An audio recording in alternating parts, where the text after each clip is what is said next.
Bonjour à tous, c'est Fred, j'espère que vous allez bien. Je suis ravi de vous retrouver aujourd'hui pour une toute nouvelle vidéo.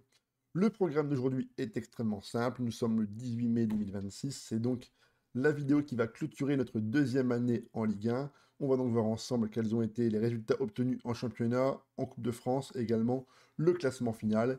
Et pour finir, on fera un petit point sur l'effectif avec les notes des joueurs, les joueurs qui ont été satisfaisants et ceux qui par contre ont été très décevants au cours de la saison. Après deux revers importants contre Nantes et contre Troyes, nous nous déplacions au stade de la Méno pour jouer l'équipe de Strasbourg et dans un match plutôt compliqué, puisqu'on a été mené 2 buts à 0 très rapidement. On prend des buts à la 5e minute et à la 8e minute de jeu. Nos joueurs ont su faire preuve de caractère, c'est un élément très positif pour la fin de saison, puisqu'on a réussi à revenir à 2-2, des buts de Parrot et de Mioch qui ont été très très bons dans cette rencontre. A noter toutefois qu'en termes de stats, l'équipe de Strasbourg n'a tiré que 3 fois au but, 3 tirs cadrés et a marqué 2 buts. Nous, par contre, offensivement, on a été très très bon, avec un Troy Parrot qui a vraiment illuminé la rencontre, avec un très bon jeu de placement et une très belle finition. Par contre, sur les côtés, beaucoup plus dur pour Caprari et pour Jassim, qui n'ont pas réussi à trouver les failles au sein de l'équipe alsacienne. À la maison, nous recevions l'équipe du Paris Saint-Germain. Après avoir été humilié au parc 7 ou 8 à 0 lors du match aller, j'avais à cœur de ne pas prendre une deuxième valise. Bon, on perd 2-0, mais dans le contenu du match, c'était beaucoup plus positif. Des buts de Gonzalo Ramos et de Conor Gallagher ont parachevé le succès parisien en terre bretonne. On va ensuite enchaîner une petite série de résultats positifs et ça démarre à l'extérieur contre Rennes. Victoire 2 buts à 1, une victoire très précieuse qui nous permet de nous relancer. C'est Soa, notre joueur ghanéen, qui a marqué le premier but de la rencontre dès l'entame du match. Alors ce qu'il y a de bien avec Soa, c'est que c'est un joueur qui est très bon, mais qui peut être absolument fantomatique. Soit il va réaliser un match incroyable, soit il va passer tout à fait à travers. Donc ça se voit très rapidement dans le match. Donc si je vois qu'à la mi-temps, il n'est pas très bon, j'envisage tout de suite un changement pour pouvoir mettre un joueur à sa place qui pourra apporter plus de danger. Par contre, dès qu'il est en jambes, il est vraiment très bon. On va voir ensemble les buts pour voir comment s'est déroulé le fil de la rencontre. Les joueurs rennais sur leur terre n'ont jamais réussi à prendre l'avantage face à nous.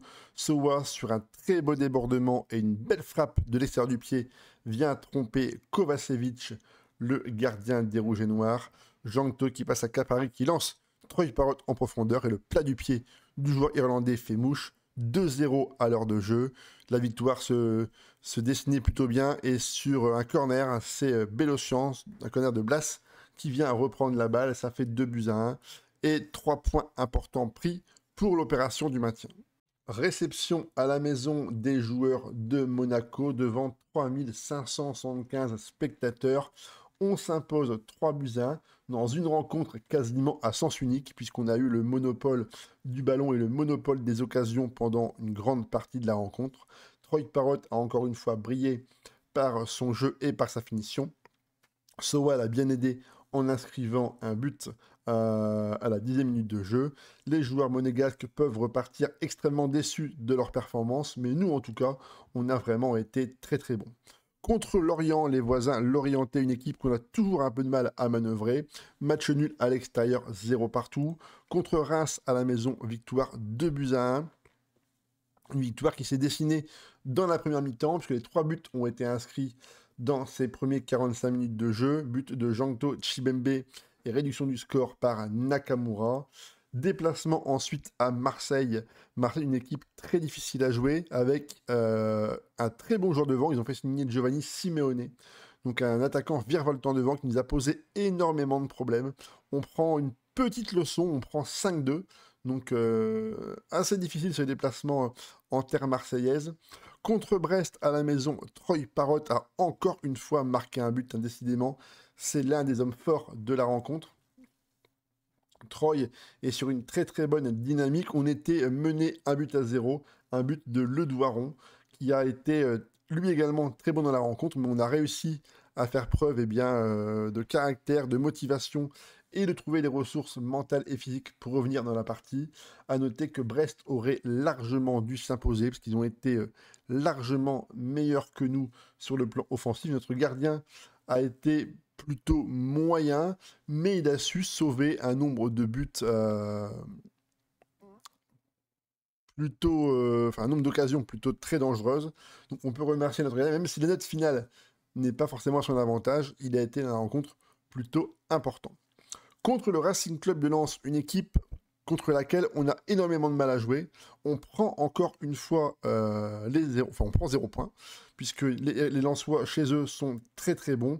Défaite 3-1 contre une très très belle équipe de Lens. Eli Wahi a marqué un doublé, donc ça va lui faire beaucoup de bien au niveau de la confiance. C'est Enis Destan qui avait réussi l'ouverture du score. On avait ensuite égalisé dans le temps additionnel, mais ça n'a pas suffi. En deuxième mi-temps, ils ont vraiment haussé leur niveau de jeu et ils ont été largement meilleurs que nous.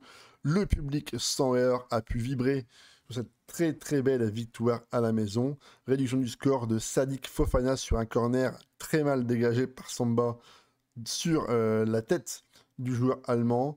Solé va ensuite décaler pour Wahi qui va frapper à bout portant sous la barre. Ça fait 2-1. Et le but de fin de rencontre est sur un corner de Frankowski. Très mal dégagé une fois par la défense. Olsen pour Wahi qui reprend du pied gauche. Ça fait 3-1. Contre l'Olympique Lyonnais, défaite 3-0. On est tombé véritablement sur un excellent Ryan Cherki qui avait retrouvé son football dans la rencontre. Positionné sur le flanc gauche de l'attaque et bien soutenu par un très bon Nicolas Tagliafico, les Lyonnais sont venus poser une véritable prestation de haut niveau à Concarneau, puisque Cherki, Sarabia, Tagliafico et le milieu de terrain double pivot Cacré Tolisso ont été véritablement les maîtres du milieu de terrain. Cacré qui prend un carton rouge, j'avais pourtant espéré, après son rouge, un petit sursaut pour revenir dans la rencontre. Malheureusement, on prend un carton rouge 20 minutes après par Lemina qui encore une fois est expulsé. On n'a pas réussi à revenir dans la partie et on prend 0 points dans la rencontre contre une équipe lyonnaise qui était bien plus forte que nous. Et pour le dernier match de la saison, nous recevions l'équipe de Nice et une très belle victoire à la maison devant nos supporters pour fêter la fin de saison. Victoire 2-1, un but encore une fois de l'inévitable Troy Parrott.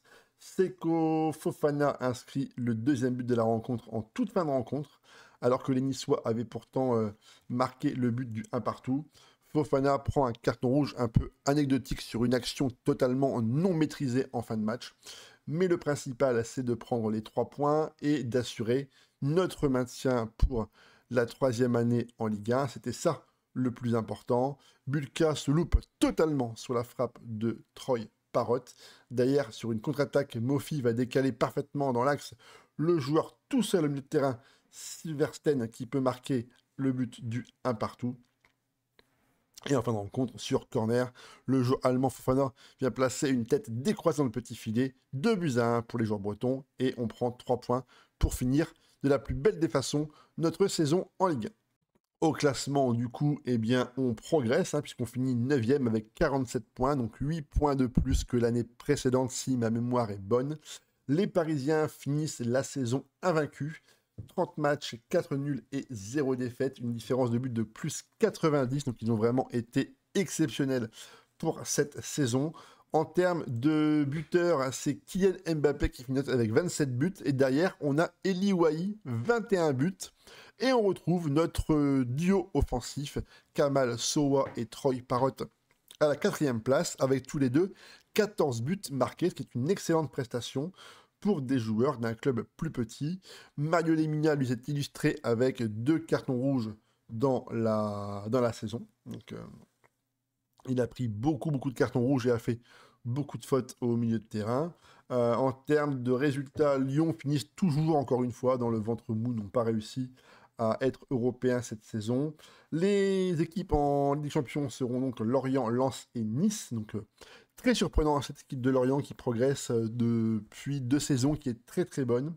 Et du coup, côté relégation, c'est Brest et Nantes qui vont descendre en Ligue 2 et qui seront peut-être accompagnés par Troyes qui va jouer un match de barrage pour sauver sa tête dans la Ligue 1. Pour le parcours en Coupe de France, on s'était imposé contre Colomiers 3-2, contre Strasbourg à la maison 5-2, mais malheureusement, au 11e tour, on est tombé directement sur Monaco, donc une très très grosse équipe quasiment au début de la compète. On a été éliminé très tôt, ce qui nous a permis de nous concentrer sur le championnat et du coup d'aborder la fin de saison plus sereinement avec un calendrier quand même plus favorable. Sur la saison, les deux véritables satisfactions sont Kamal Sowa et Troy Parrott qui ont été les véritables artisans du maintien avec 18 buts marqués pour Parrott et 15 pour Sowa. Et au niveau des passes D, eh bien, c'est Gianluca Caprari qui finit avec 10 passes D, donc un joueur italien très expérimenté, 32 ans, qui a été très bon, qui a livré de nombreuses passes décisives. Côté gauche, arrière latéral gauche, c'est Mauricio Gomez, qui lui aussi a délivré 8 passes D, donc c'est vraiment le côté gauche qui a brillé par des passes clés sur la saison. Côté, par contre, déception, eh bien, c'est Mayo Lemina qui m'a beaucoup déçu, avec énormément de fautes, un comportement pas vraiment très positif dans les matchs, donc j'étais très très très déçu par lui. Mais j'ai surtout quand même dans l'équipe des joueurs qui n'ont tout simplement pas le niveau Ligue 1, qui sont peut-être des bons joueurs de Ligue 2, mais en Ligue 1 c'est beaucoup trop faible. Par exemple Sissoko, Plazas, Chibembe, j'ai Andon qui va partir libre parce qu'il veut partir et qu'il est vraiment trop mauvais. Samuel Grandsir, même si c'est un remplaçant, il n'a pas été bon du tout. Benjamin Tété et Oko n'ont clairement pas le niveau pour pouvoir prétendre à faire progresser le club. On va devoir donc s'en séparer. Moutou Sami, pareil. Donc il va y avoir un grand tri dans l'effectif parce que on ne peut pas se permettre de payer des joueurs qui ne sont pas assez bons. Donc l'an prochain, on va essayer de se renforcer. Je pense pas que j'aurai un gros budget salarial, ni transfert. Il va falloir encore être un peu malin, orienter les prêts et les joueurs en libre, à moins vraiment d'une très belle vente, ça on verra bien. Mais pour l'instant, l'objectif sera de progresser encore l'an prochain, d'avoir un peu plus de points, et d'ici 2 ans, je pense, accrocher une place européenne. Je pense que c'est jouable, mais il va falloir trouver des bons joueurs pour pouvoir renforcer l'effectif sur quasiment toutes les lignes. La vidéo est maintenant terminée, j'espère qu'elle vous a plu. En tout cas, on se retrouve bientôt pour la saison 3 avec Concarneau. N'oubliez pas de vous abonner, le petit pouce, la cloche, le commentaire, c'est hyper important pour la chaîne et pour la valoriser. Je vous dis à bientôt pour une prochaine vidéo. Allez, à ciao les gars.